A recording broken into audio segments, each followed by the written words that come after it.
Cyberpunk. The term was first used to describe a new genre in science fiction literature. Cyberpunk. It was inaugurated with the publication of William Gibson's Neuromancer, winner of the Hugo, Nebula, Locus, and Philip K. Dick Awards. Gibson's books, Burning Chrome, Neuromancer, Count Zero, and Mona Lisa Overdrive, have been translated into every language conceivable, and thousands of copies are sold daily around the world. The success of these books has generated spin-offs such as a graphic novel and a computer role-playing game.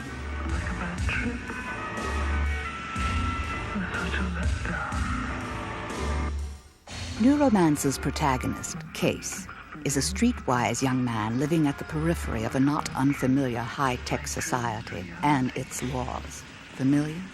Yet a society with imploded cities, mutant subcultures, and artificial realities. The sky above the port was the color of television tuned to a dead channel. Night City was like a deranged experiment in social Darwinism designed by a bored researcher who kept one thumb permanently on the fast-forward button. You could say that cyberpunk is postmodern science fiction. It's a lot more postmodern than the old science fiction was. But science fiction is a very, I'm speaking of the American science fiction industry.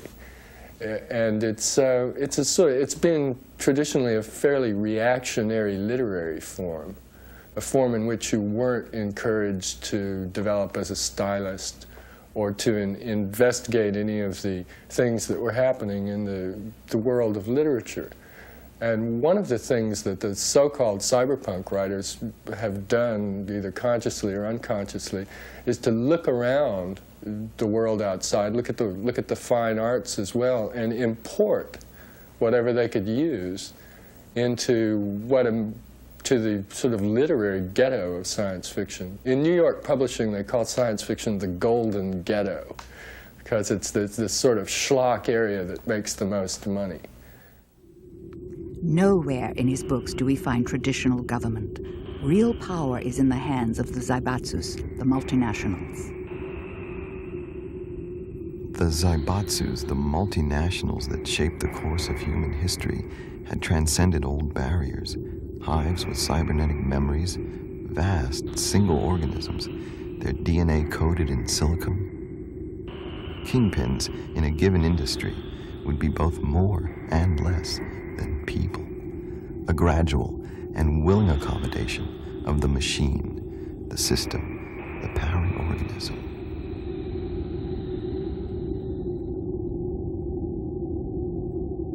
I think we're moving toward a world where all the consumers under a certain age would probably tend to identify more with their consumer status or with the products they consume than they would with any sort of antiquated notion of nationality.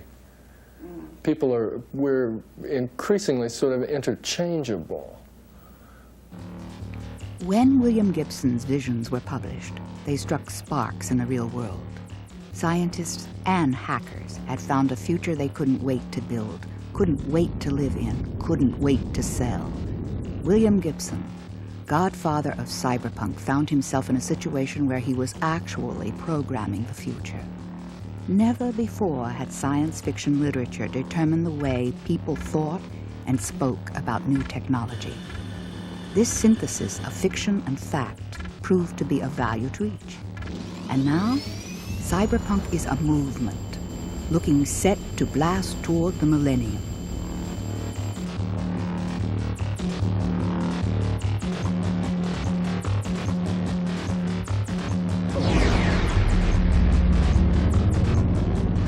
At a certain point, I saw cyberpunk jump from being a literary description to being a description of something in the real world. I think the New York Times used it in a headline last year, "Cyberpunks do something," and I said, "What?" And I thought they were referring to this group of writers I'm associated with, but in fact they were referring to outlaw hackers who had broken into someone's data bank.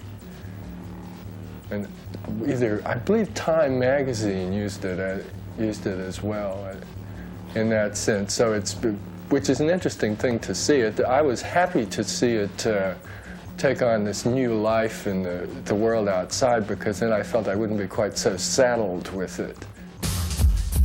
Gibson's image of computer cowboys hacking a perilous post-humanist lifestyle on a new technological frontier gave hackers and technophiles an identity and a set of ennobling myths.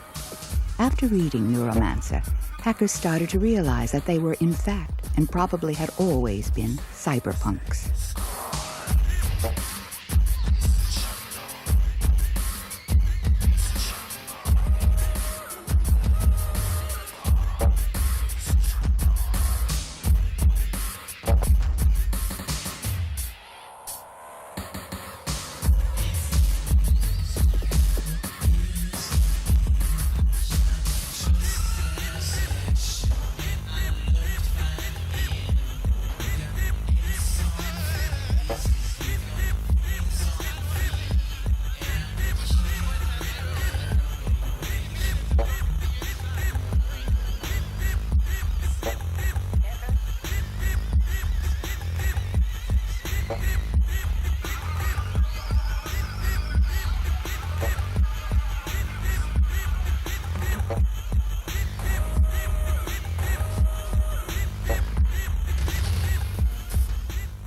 So CyberPunk is a person who takes navigational control over the cybernetic electronic equipment and uses it not for the army, and not for the government, not for the Lufthansa airline, but for his or her own personal purpose. Cyberpunks are many things. One thing they all have in common is the delight taken in the use of advanced technology against those who would try to restrict, direct, or control that technology. Perhaps this is why cyberpunks have been known to operate on the fringe of legality. In some cases, the laws to restrict their activities have not yet been written. In others, the laws exist and cyberpunks are squarely outside them. The identities of such individuals must naturally be concealed.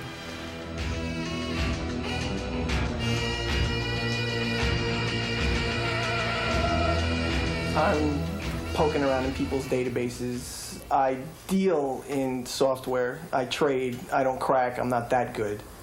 But I deal with it, trade with people, and poke around in databases, play with phones. Well, I make free phone calls everywhere. You name it. Europe, Asia, the United States, Cuba. I called Russia once. They didn't like that very much. And I had first started doing it just to call, but now I'll do that so I can reach somebody's database or so I can trade software. It's just, it adds on an extra dimension. So I don't have to pay for the phone call. I'm not paying for the software. I'm not paying to get into their database. So it just, it makes it easier for me, and so I can do it more. You just do it for the challenge of getting in, because it's like the big game, because the people who own the system, they hire so-called professionals to set up security, so to keep people like us out. So it's a game. You want to see how smart they are. And, if you can beat them at their own game, you get in, you look around. If it's boring, you leave. Generally, most people leave. You have some malicious types who like to go in and screw things up. But, I just do it for the challenge. It's fun. These kids in the Catskills, they were like 14 or 15 years old. They were into trading software, and they had a computer bulletin board system. And they would put up codes for phreaking to make free phone calls, and people would put up numbers of databases, and somebody put up an AT&T database number. And so one kid who was good with hacking into systems got on, and he got into a menu that he didn't know what it was, and he just started poking around with it, and the next thing he knew, people came to his house, and he didn't know what happened, and they told him that he had moved a satellite. He moved a telecommunications satellite out of orbit, and they all freaked out. I mean, they came to his house going, "You moved a satellite," and, he was like 14 years old, so his parents were like passing out because there were federal agents in his house, and he was shitting bricks, and the federal agents came in, confiscated all his computer equipment, and scared the living daylights out of him, and he thought he was going away to jail for the rest of his life, and he just turned everybody in. So by definition, in a bureaucracy. Any individual who thinks for herself is considered a hooligan or a smartass or a know-it-all or a troublemaker. The creative child is the troublemaker. So by definition, an innovative person, particularly in technology with computers, anyone who gets in there, uses the computer for his or her own purpose, is by definition a hooligan, a punk. Cyberpunk is made up of kids, freaks, or obsessive technophiles. And like any other movement, it has its stars.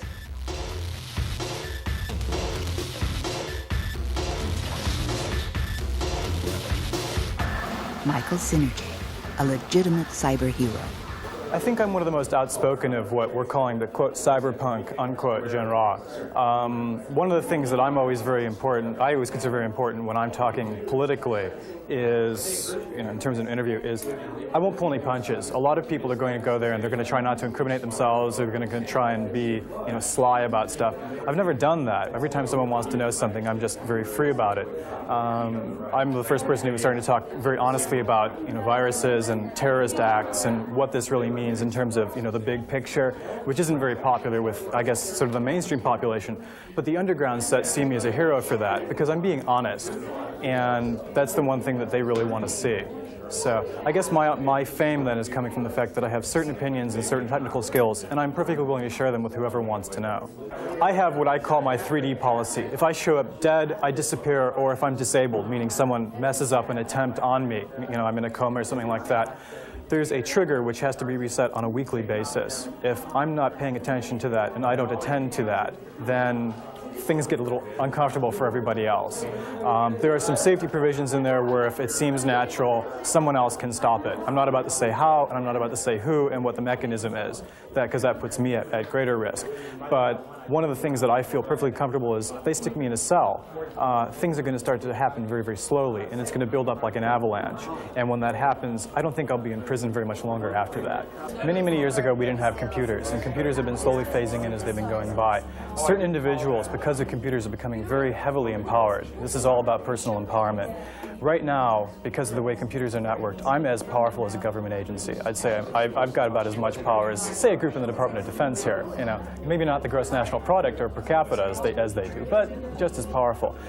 Soon, in a couple of years, I'm going to be much more powerful than they are, because they're still stuck in local mode. Okay? Things about computer viruses, I can go beyond boundaries. Things about networks, I can go beyond. One of the things I learned a long time ago is the old rule of thumb.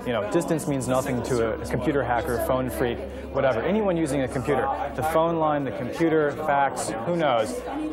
Distance doesn't mean anything anymore. I can be anywhere I want. And one of the other things I found out about computer viruses, it's a beautiful lever. Give me a lever and I shall move the earth. Okay? For me, a computer virus is a way of building a little AI of me, an artificial intelligence that can go out and copy itself millions of times and do whatever it has to. One of the things I was asked recently is, sure, you can sit down and write a virus which would take down the banking system, but would you really? And I've told people before, and I'll tell people again, and if I think it's necessary, I will. One of the reasons I said that was someone asked me about what happens if we get a fascist government here in the States. Would you be willing to take it down?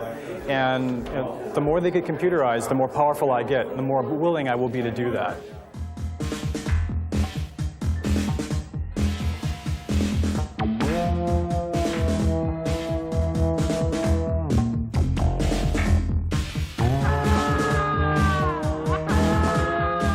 One of the fascinating things about this new cybernetic or electronic universe that we are creating is that many of the ethical rules and the moral postures and even the legal limitations of the material world don't work anymore. You ever heard the expression, information wants to be free? That's the slogan of the computer underground.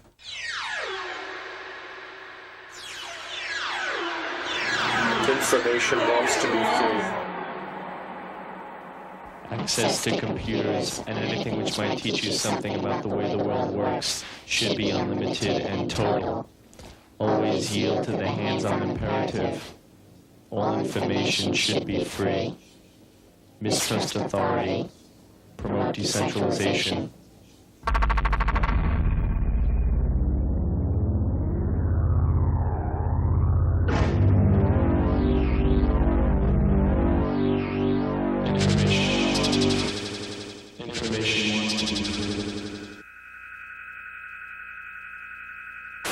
Information wants to be free.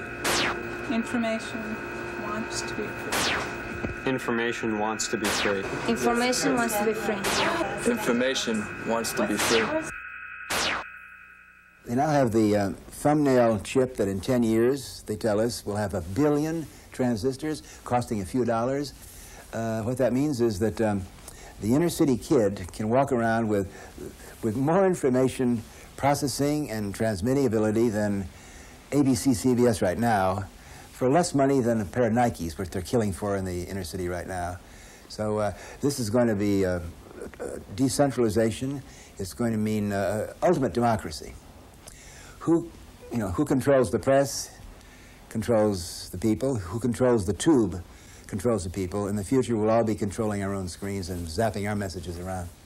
Cyberpunks, as William Gibson defined them, are often political to the extent that information is power, and power must be decentralized for collective security. The console cowboys of Gibson's fiction are clearly criminal, possessed of a Robin Hood romance. Their electronic breaking and entering is purely for profit, though not always monetary. However, the real-life cyberpunk breaks into secure systems without hope of reward, merely to acquire information and occasionally wreak havoc.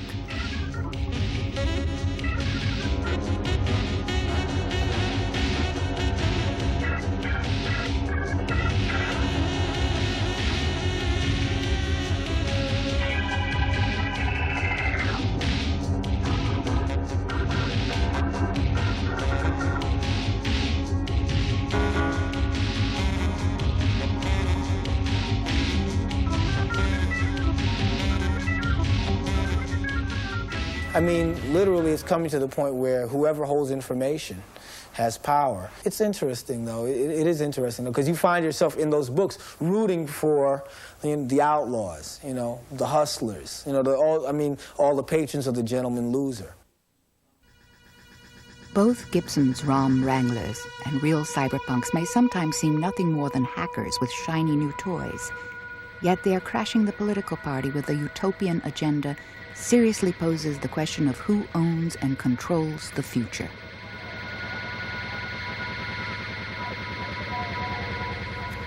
Making records public, keeping the keepers of corporate secrets somewhat honest, watching the watchers, waging guerrilla warfare against the multinationals with personal computers takes more than style and politically correct attitudes. It takes hardware. The average cyberpunk hasn't the funds to purchase elaborate and advanced equipment. How is this problem solved?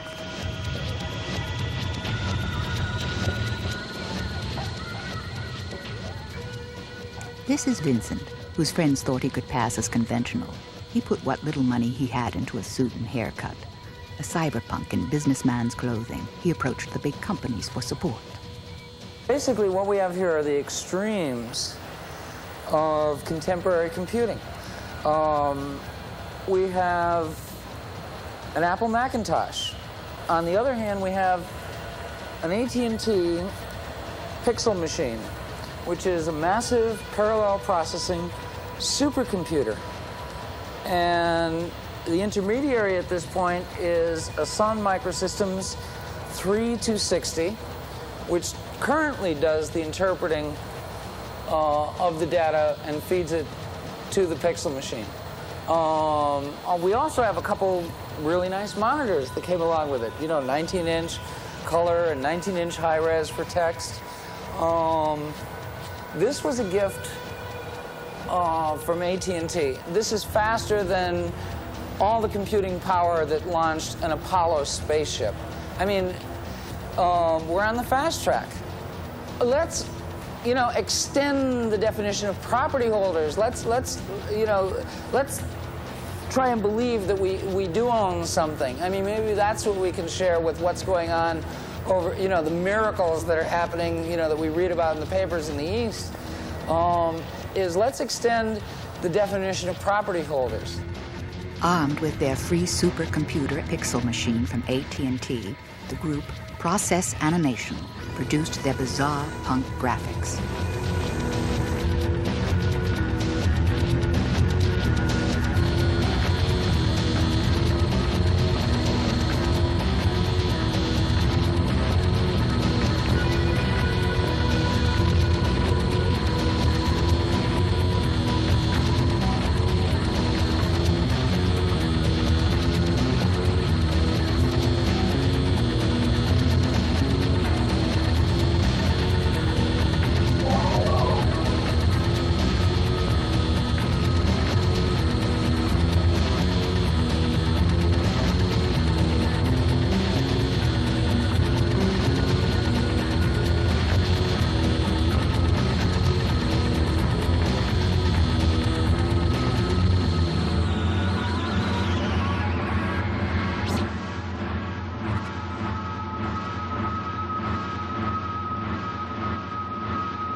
Wielding the cutting edge of technology, cyberpunk also influences culture and spawns trends in art, music, and fashion. The musical component of cyberpunk is the so-called industrial movement. Since few cyberpunks have the requisite equipment to do real cyber music, instead they make more conventional music to live cyberpunk too. Since cyberpunk became a way of life, something like 100 bands are playing their versions of cyberpunk theme songs.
I had already been experimenting with the electronic sound before I had read anything by William Gibson.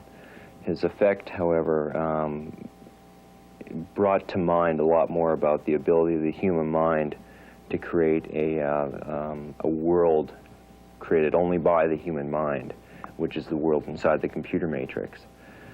And that came forward more the more that I got into the programming of the computers. And with the computers being used to create the music, I started to realize that not only was I exploring different like sonic explorations, but also setting up like new scenarios using the music, using the computers, new pathways, new ways of like introducing data to which was already what I considered to be like a musically stagnant situation, where things were just becoming retro, where they were falling back on previous influences.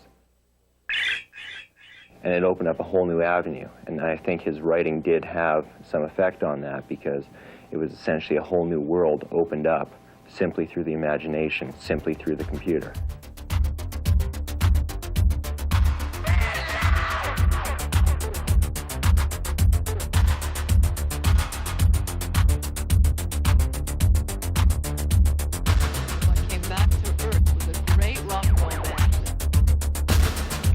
Cyberpunks have their own glossy magazines. In galleries around the country, more shows are promoting cyberpunk art.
Cyberpunks like to express their state of mind wherever and however possible, for instance in their dress. Designers already have lines of jewelry for cyberpunks. Where high-tech meets high society, female cyberpunks may be able to afford these dresses, which are made of computer chips and are quite costly. Witness the tech tarts in their chip couture, seemingly at every important high-tech function.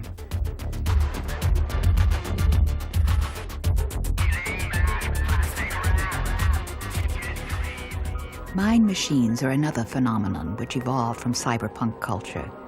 These machines directly manipulate the brain's EEG signature by the imposition of brain-friendly wavelengths. Repeated use is alleged to make the user permanently smarter, calmer, and more alert. Some say this is nothing so much as electronic drugs, but if so, then a drug suitable for the recreational tripper and stressed-out corporate manager alike. Simple versions of these mind machines have become a popular cyberpunk party favor. Learn to make friends, influence people, pick up girls. You slip them on, close your eyes, and then we'll raise the intensity here and see. If I recall, you were, I would say your sensitivity was about an 8. So, if you can describe any sensation that you're perceiving, are you getting anything? Darker. I know, it's really light in here, it's hard. But I'm bringing up the intensity, and we're operating now at about 12 hertz. So what we're doing is electronically stimulating the phosphenes in the retina of the eye by using electronic currents to affect a neural message originating at some point in the retina. We're not really sure where exactly at this time, whether it's in the rods or the cones, the bipolar cells, the glia, or in specific neural fibers themselves. Holistically minded cyberpunks have developed designer foods and vitamins to promote learning, psychic flexibility, and increase the mind's bandwidth. When penetrating a secure system or making a run, a cyberpunk needs to be highly alert. The slightest entry error could mean disaster. These uncontrolled substances descend from the psychotropic experimentation of the 60s, legal drugs that make one smarter. Can anyone afford to just say no? Is this the face of the future? Will mind machines and vitamins replace heroin and crack? The drugs of the illicit drugs of the future will probably reflect in some way what the future society is about. So what if someone came up with a drug that made you a little bit smarter? Didn't do anything, just made you, raised your IQ 50 points. Could you afford not to take it? Having taken it, would you like to go back? It'd be 50 points stupider. I mean, it's something, and that could be maybe, that's a possibility in a way, something that would, speed up the synaptic flow and just make you really, really sharp. It's, yeah, that would be an interesting one. It's sort of like, it would be like steroids for stockbrokers. The cyberpunk movement labors ceaselessly to bring the promise of Gibson's visions to fruition. Almost as soon as they were published, cyberpunks concretized these concepts, rendering them in stark, shuddering hues. Still, there are a few things which technology cannot yet provide for. For instance, Gibson's concept of microsurgical implants, or biosorps. In the novel, some characters had small plugs behind their ears which read a microfiche code and could endow them with skills or abilities they would not otherwise possess.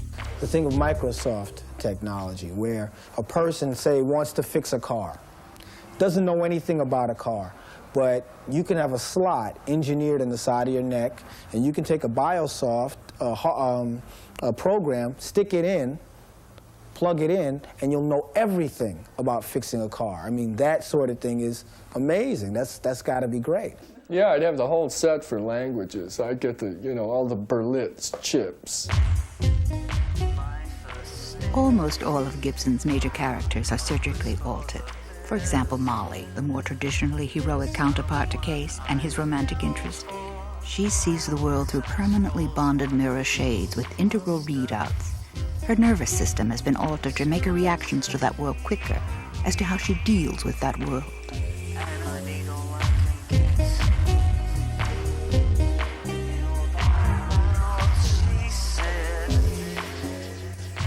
She held out her hands, palms up, the white fingers slightly spread, and with a barely audible click, 10 double-edged, 4-centimeter scalpel blades slid from their housing beneath the burgundy nails. She smiled. The nails slowly withdrew.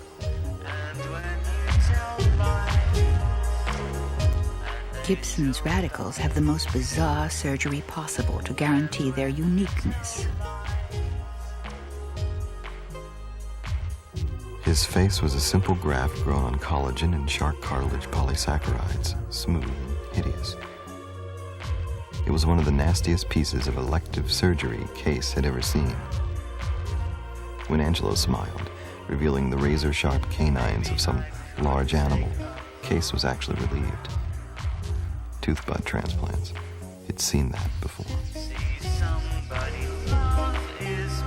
The only way cyberpunks can satisfy their curiosity about interfacing more totally with the machine, in this case becoming a cyborg, is by following the scientific research conducted to aid the handicapped. Immense interest has grown concerning the latest developments in prosthesis. We're analyzing the energy now, and it's absolutely marvelous. Physically, she's no longer progressing dangerously. Dosage has been normal.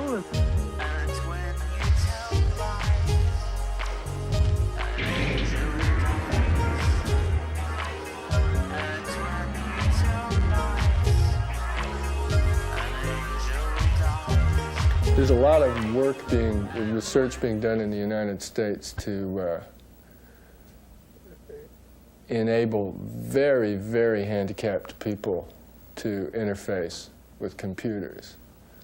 And that's another area where that brain plug stuff is eventually going to come from. I talked to a man 2 days ago who's working in Eastern Canada on a project that will allow totally blind people whose optic nerves have actually been severely damaged, to watch television.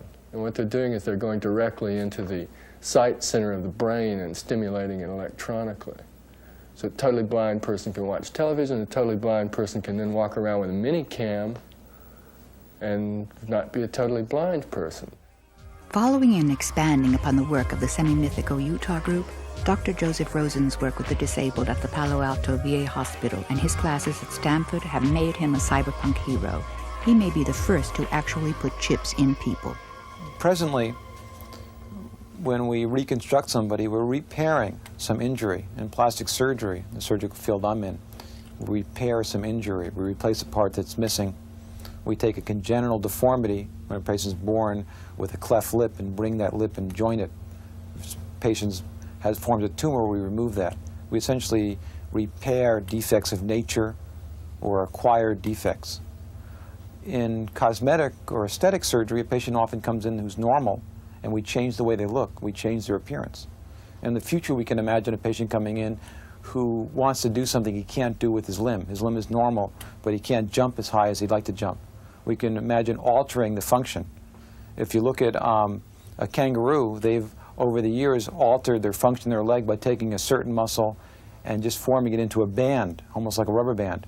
And what they do is they lean down, they stretch out that band, and they use that band as it releases to allow them to jump. You can imagine doing the same thing on a patient, someone who wants to jump higher than the next person, taking a muscle and altering it in the leg, so changing, allowing them to jump more. Or you can imagine not just doing it with your own parts, but adding parts, making a hybrid person where we add in some kind of mechanical part into their arm to allow them to do some function they couldn't do before. A mix between a robotic limb and a real limb. There are certain advantages of a robotic limb over a normal limb. A robotic limb can be designed so that it sensed danger before it reached it. If it was near a fire, for instance, it could sense a fire from several feet away and then move away from it. Whereas in a human hand, you get close enough that you may get burned before you can move it fast enough. Especially true since the industrial age, where devices and machines move faster and faster. So a punch press may come down on a hand before the hand can move out of the way. A robotic hand may be able to sense the punch press moving and move faster than your normal hand would be to protect it. The other advantage to a robotic hand is it's much easier to replace than a damaged human hand would be. If a patient came in and wanted wings built on their back, how would we do it? And although we never see a patient that comes in asking for wings to fly, we're trained in techniques that allow us to build a wing out of parts in the body by shifting muscles from the leg and changing the structure of your chest. You could actually build a patient with wings, although physically he couldn't fly because he doesn't match the rules in terms of the amount of weight compared to the amount of wing surface. Although if you brought in hybrid materials, you could potentially actually build wings that could allow you to glide, maybe like a flying squirrel or that kind of creature that would glide, although you don't have the force to develop to actually take off. Going further in this area, in our lab, we're working on devices to allow us to interface with the peripheral nervous system as a rehabilitation tool, to take a patient who's had a nerve injury and repair that injury, or to take a patient who lost a limb, like an arm. You have a robotic arm that's very advanced, but there's no way to splice or interface that robotic arm to your nervous system. So we're developing some devices like silicon chips that can be implanted in the peripheral nerves and allow us to make a communication channel between your nervous system and such a device like a robotic arm. Although even those devices are 10 or 20 years in the future and are presently funded by the Veterans Affairs, who gives us money to study these devices because they could help disabled veterans with either loss of limb or even a paralyzed spinal cord by transferring information from the upper extremity that works to the lower extremity that doesn't work. All of this may make some think of 21st century Frankensteins, yet ethics change as fashions change. And in as little as 20 years, no one may remark on the mechanical and electronic alteration of human beings. To think about putting devices in man, electronic devices, seems very foreign, but for 20 years we've been putting in pacemakers, which is a very complicated device, placed into the heart, and more recently we've placed in a large number of devices for hearing that are linking up not directly to the nerve, but to the hair cells that are used in hearing in your cochlear.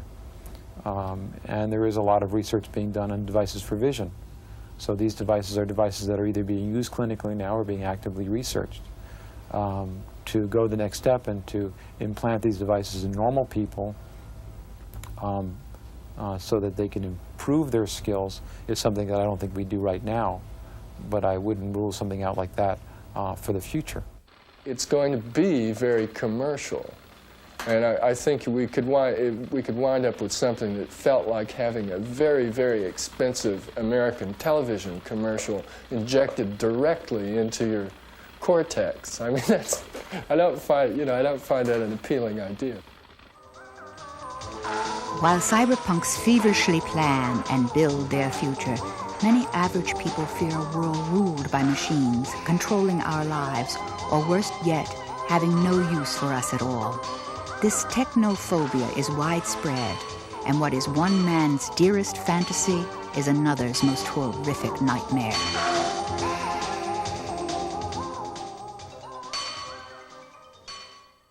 I'm always a little amazed when I run into people who feel that technology is something that's outside of the individual, that one can either accept or reject.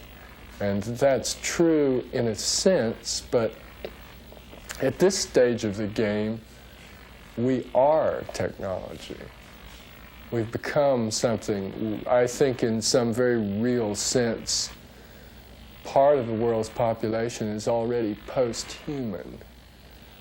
And if you consider the health options available to a millionaire in Beverly Hills as opposed to a man starving in the streets in Bangladesh, the man in Beverly Hills can, in effect, buy himself a new set of organs. I mean, when you look at that sort of gap, And the man in Bangladesh is still human. He's a human being from an agricultural planet.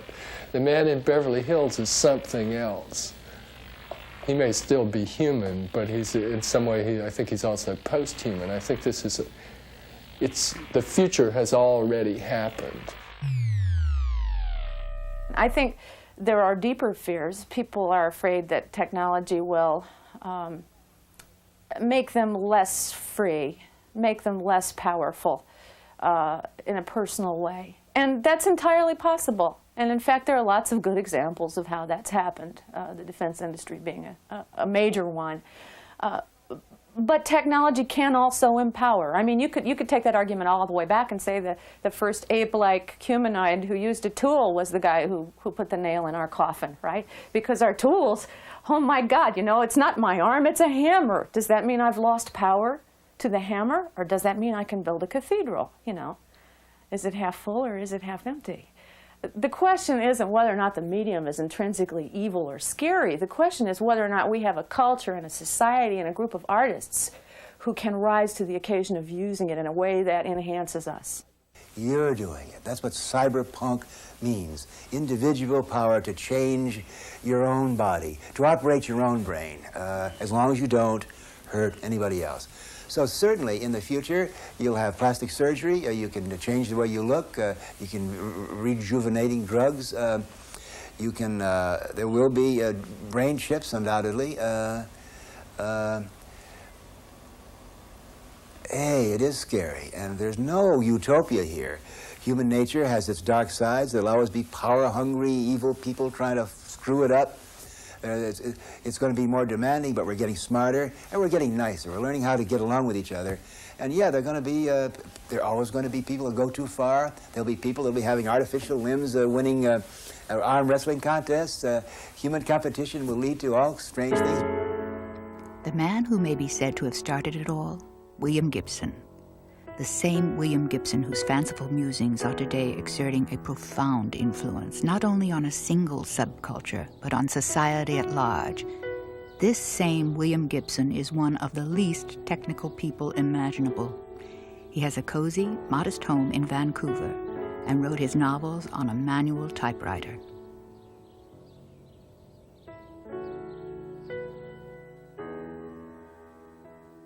Some of my readers assume that I do my writing on something that looks like a stealth bomber with the serial numbers filed off. But in fact, I use a very primitive, obsolete computer, which I only got about 2 years ago. And before that, I wrote on a manual typewriter. And when I started writing this stuff, I'd never touched a computer. And I think it gave me a certain strange edge in terms of imagination, in that I wasn't really hindered by what was possible. But when I finally went out and bought my little Apple computer and I got it home and set it up and turned it on, and it made this weird noise, this kind of grinding sound, and I called the man up very angrily and said, look, when I try to do this, it goes, rah, rah. And he said, sir, that's the disk drive. And I said, what's that? And he explained it to me, and as he explained it to me, I sort of lost something that I'd had. I somehow thought that they were these silent, crystalline engines that you know, I hadn't really thought about how they worked. And then I realized there was this piece of clumsy Victorian technology spinning a little plastic record around. And I sort of went, oh, you know, and at that point I sort of lost something. And I was signing books in San Francisco at a bookstore downtown last year, and two guys came roaring up on motorcycles, totally in black leather, with very short hair. And they kind of came marching into the store, and as they got closer and closer to the table, I could see the disappointment growing on their faces as they realized that, yes, in fact, that's him. And they sort of looked at me very sadly, and one of them got out his beat-up copy of the book and said, well, you can sign it anyway. Gibson is no computer expert, certainly not a cyberpunk. He is a novelist, a visionary, an expert only in ideas themselves. What is unusual, what is astonishing, is that he has come to influence scientific research itself. At last count, there were 8 different companies and academic institutions engaged in realizing Gibson's central concept, the social time bomb called cyberspace.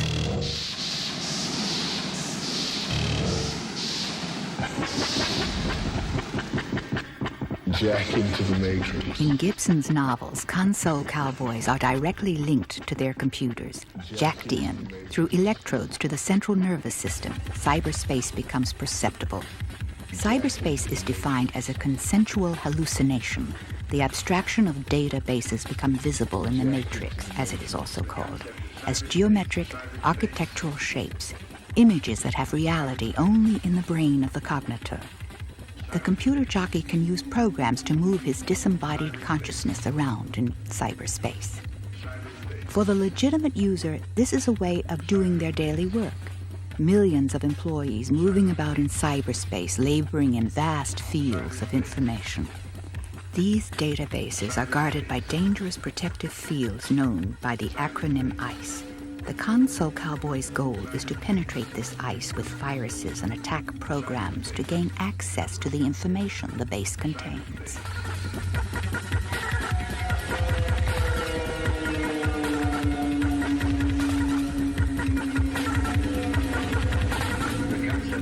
This is the real cyberspace as it is today, better known as virtual reality.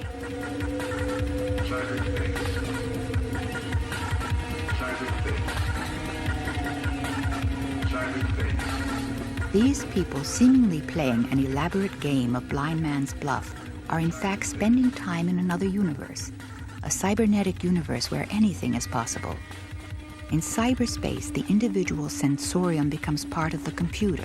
The illusion created is that of actually inhabiting a computer-generated world. The concept of cyberspace. Jack into the Matrix. It's around you, you're in it. It's almost this embryonic kind of information gel. California's NASA Ames Research Center was one of the first labs to experiment with virtual reality. This technology is part of what we call the virtual environment workstation.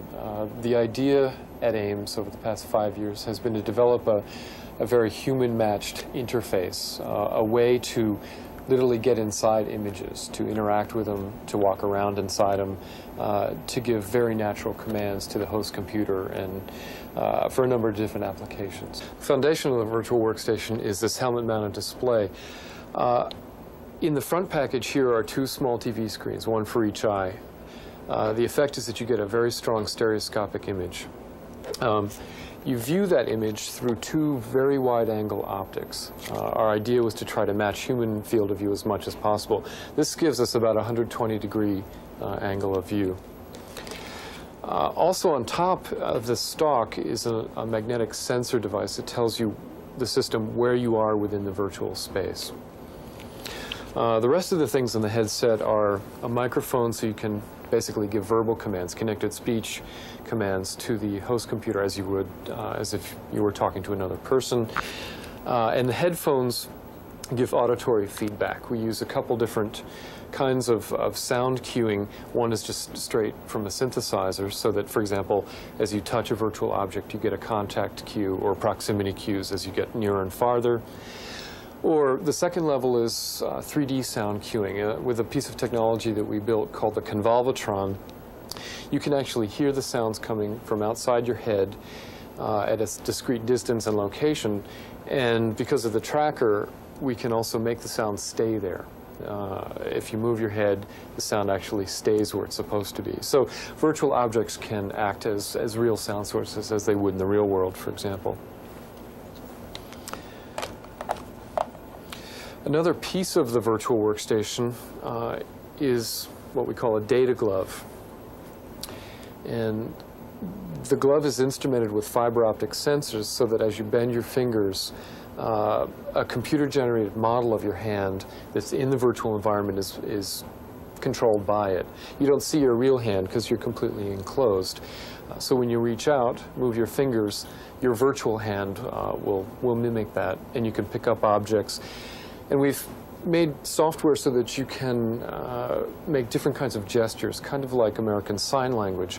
For example, if I make a gesture like this, it will fly my viewpoint through that virtual space. NASA may use virtual reality to allow a technician to work on a space station without leaving Earth. In virtual reality, a person has the illusion that they are doing the work themselves, even when they are 1,000,000 miles away. Flying enabled. Starting from his office, the technician may fly through space to the station where he might activate other space instruments or repair them. One may wonder how Gibson, a self-admitted computer illiterate, foresaw this technology.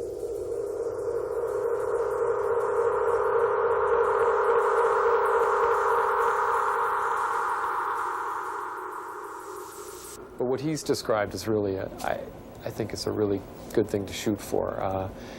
The kind of cyberspace that he describes is really something that will be very helpful for all of us to be involved in. This is a virtual world created by VPL Research. They are working on making virtual reality a new and dynamic means of communication.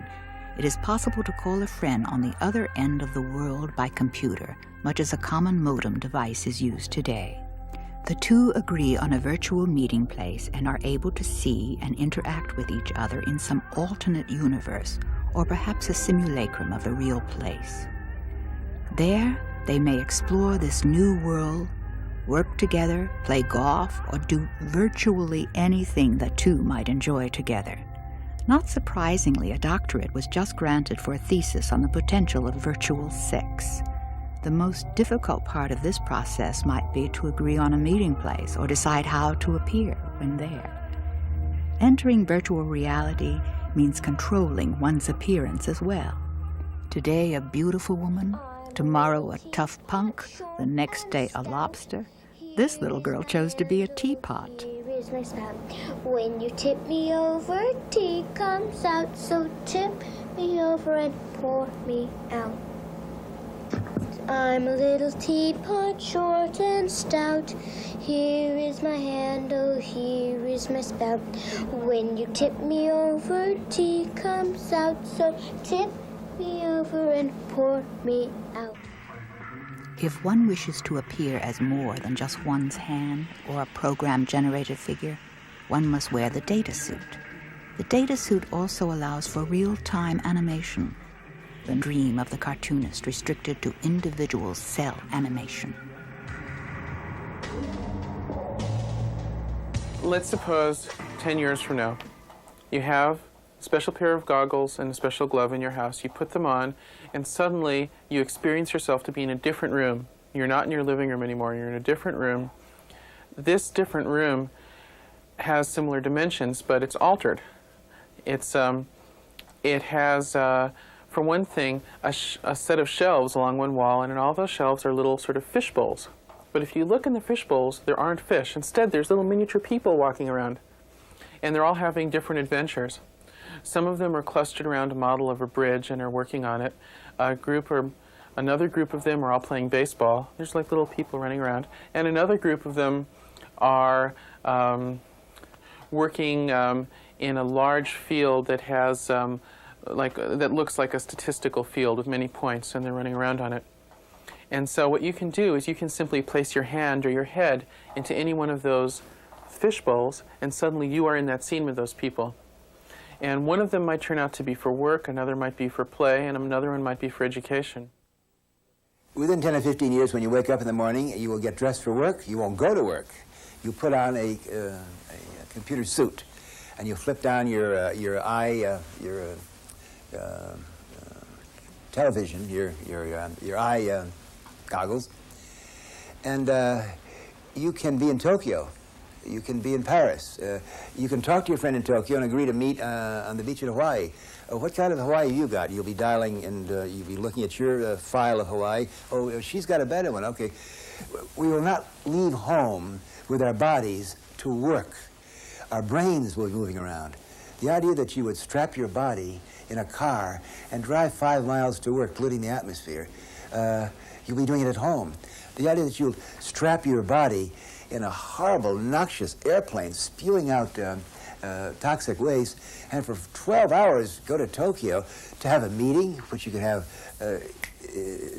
much more comfortably sitting in your home with the person over there. However virtual reality will influence our future, be it to liberate and provide us with pleasure or to produce a generation even more enslaved to a machine that allows them to completely escape from reality, the new cyberpunk generation couldn't be more eager to acquire this technology.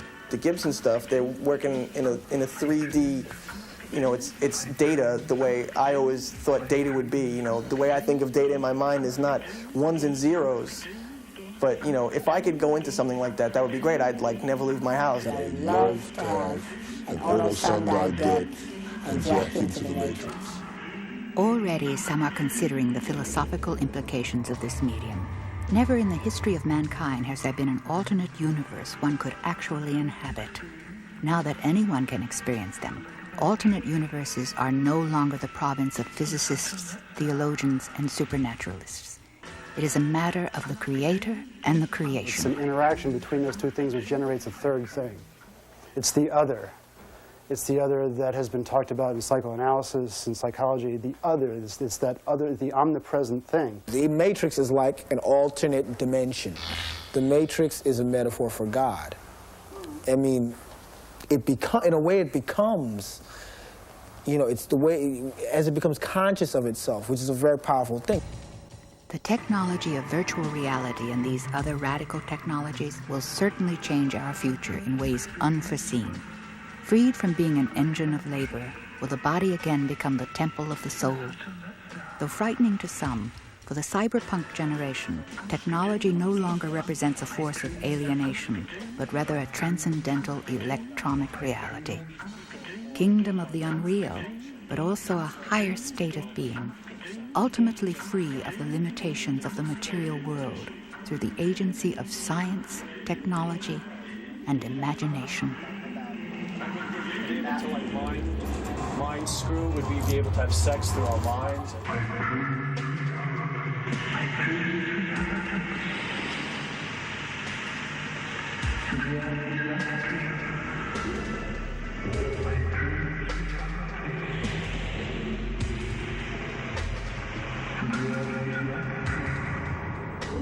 Chris Saunders. David Severio.